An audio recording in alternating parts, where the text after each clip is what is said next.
Mr. Vice President, Mr. Speaker, Mr. Chief Justice, Senator Cook, Mrs. Eisenhower, and my fellow citizens of this great and good country we share together.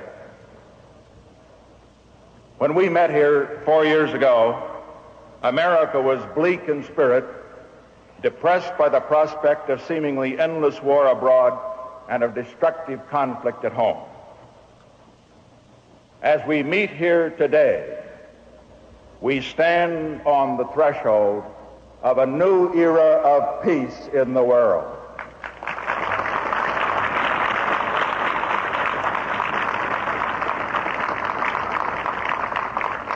The central question before us is, how shall we use that peace?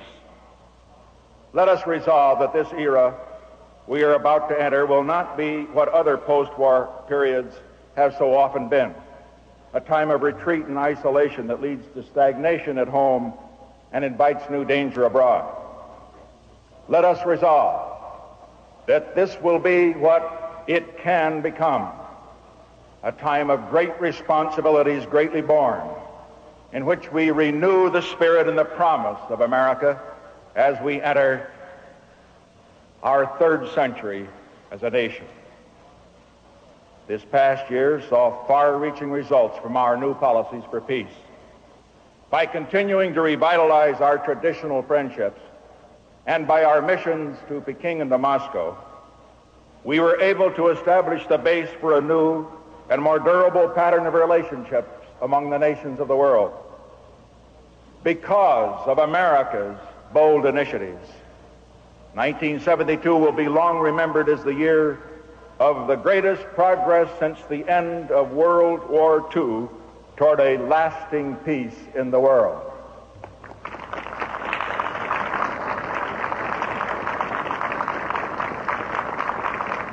The peace we seek in the world is not the flimsy peace which is merely an interlude between wars, but a peace which can endure for generations to come. It is important that we understand both the necessity and the limitations of America's role in maintaining that peace. Unless we in America work to preserve the peace, there will be no peace. Unless we in America work to preserve freedom, there will be no freedom. But let us clearly understand the new nature of America's role as a result of the new policies we have adopted over these past 4 years. We shall respect our treaty commitments. We shall support vigorously the principle that no country has the right to impose its will or rule on another by force.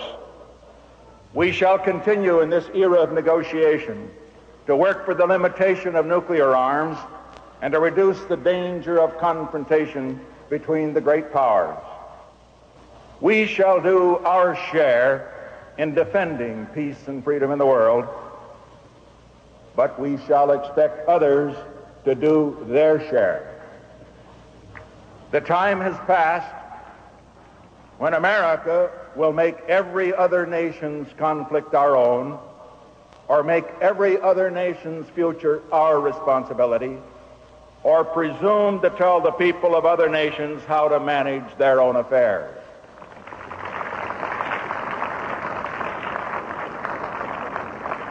Just as we respect the right of each nation to determine its own future, we also recognize the responsibility of each nation to secure its own future. Just as America's role is indispensable in preserving the world's peace, so is each nation's role indispensable in preserving its own peace. Together with the rest of the world, let us resolve to move forward from the beginnings we have made. Let us continue to bring down the walls of hostility which have divided the world for too long, and to build in their place bridges of understanding, so that despite profound differences between systems of government, the people of the world can be friends.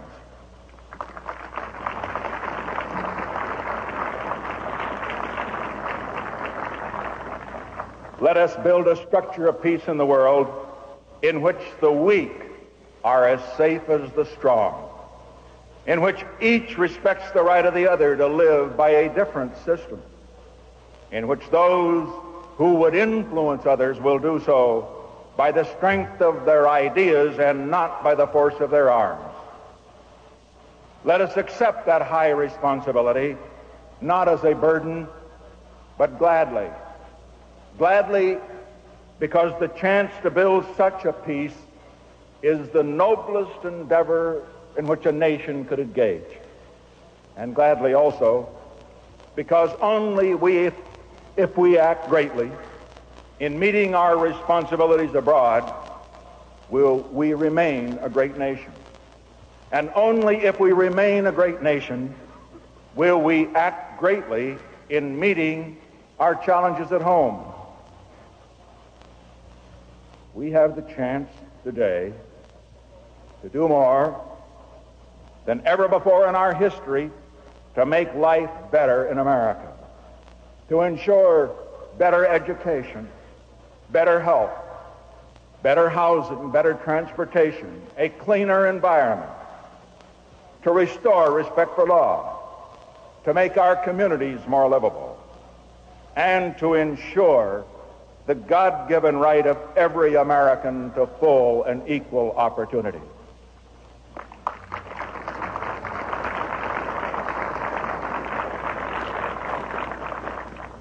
Because the range of our needs is so great, because the reach of our opportunities is so great, let us be bold in our determination to meet those needs in new ways.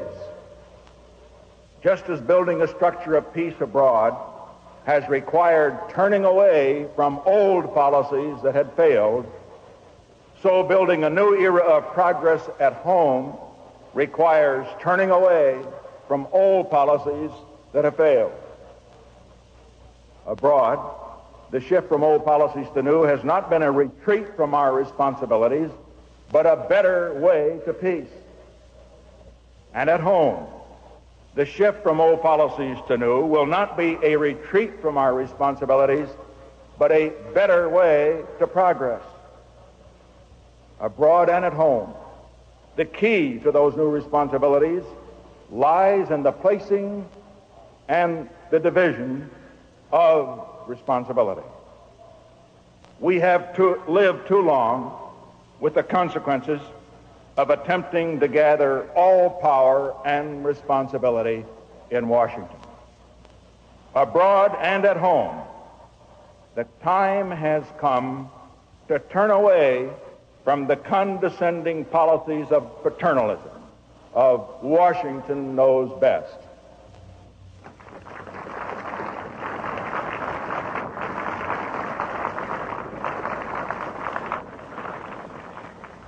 A person can be expected to act responsibly only if he has responsibility. This is human nature. So let us encourage individuals at home and nations abroad to do more for themselves, to decide more for themselves. Let us locate responsibility in more places. And let us measure what we will do for others by what they will do for themselves.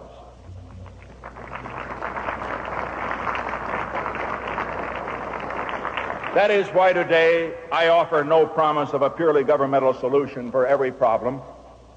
We have lived too long with that false promise. In trusting too much in government, we have asked of it more than it can deliver. This leads only to inflated expectations, to reduced individual effort, and to a disappointment and frustration that erode confidence both in what government can do and in what people can do. Government must learn to take less from people so that people can do more for themselves.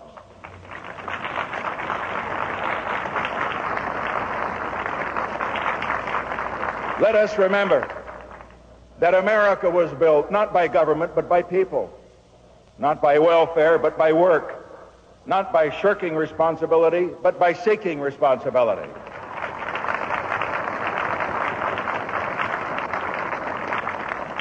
In our own lives, let each of us ask, not just what will government do for me, but what can I do for myself? In the challenges we face together, let each of us ask, not just how can government help, but how can I help? Your national government has a great and vital role to play. And I pledge to you that where this government should act, we will act boldly and we will lead boldly. But just as important is the role that each and every one of us must play as an individual and as a member of his own community. From this day forward, let each of us make a solemn commitment in his own heart to bear his responsibility, to do his part, to live his ideals, so that together we can see the dawn of a new age of progress for America. And together, as we celebrate our 200th anniversary as a nation, we can do so proud in the fulfillment of our promise to ourselves and to the world. As America's longest and most difficult war comes to an end, let us again learn to debate our differences with civility and decency.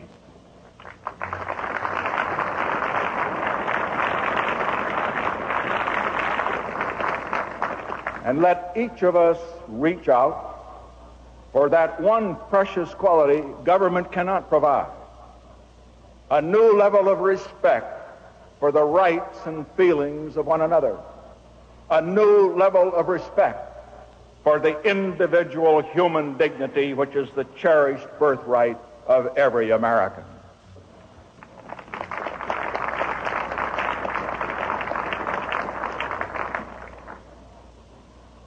Above all else, the time has come for us to renew our faith in ourselves and in America. In recent years, that faith has been challenged. Our children have been taught to be ashamed of their country, ashamed of their parents, ashamed of America's record at home and its role in the world. America's record in this century has been unparalleled in the world's history for its responsibility, for its generosity, for its creativity, and for its progress. Let us be proud that our system has produced and provided more freedom and more abundance, more widely shared than any system in the history of the world. Let us be proud that in each of the 4 wars in which we have been engaged in this century, including the one we are now bringing to an end, we have fought not for our selfish advantage, but to help others resist aggression.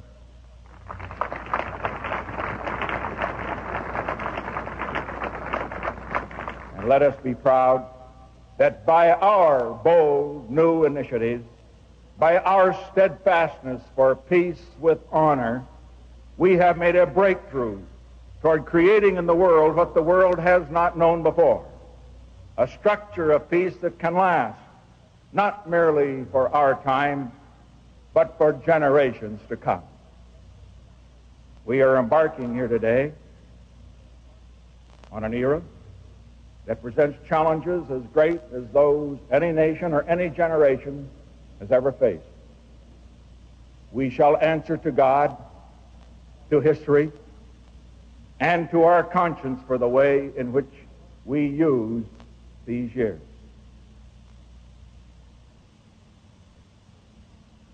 As I stand in this place, so hallowed by history, I think of others who have stood here before me. I think of the dreams they had for America. And I think of how each recognized that he needed help far beyond himself in order to make those dreams come true. Today, I ask your prayers that in the years ahead, I may have God's help in making decisions that are right for America. And I pray for your help so that together we may be worthy of our challenge. Let us pledge together to make these next 4 years the best 4 years in America's history, so that on its 200th birthday, America will be as young and as vital as when it began, and as bright a beacon of hope for all the world. Let us go forward from here, confident in hope, strong in our faith in one another, sustained by our faith in God who created us, and striving always to serve his purpose.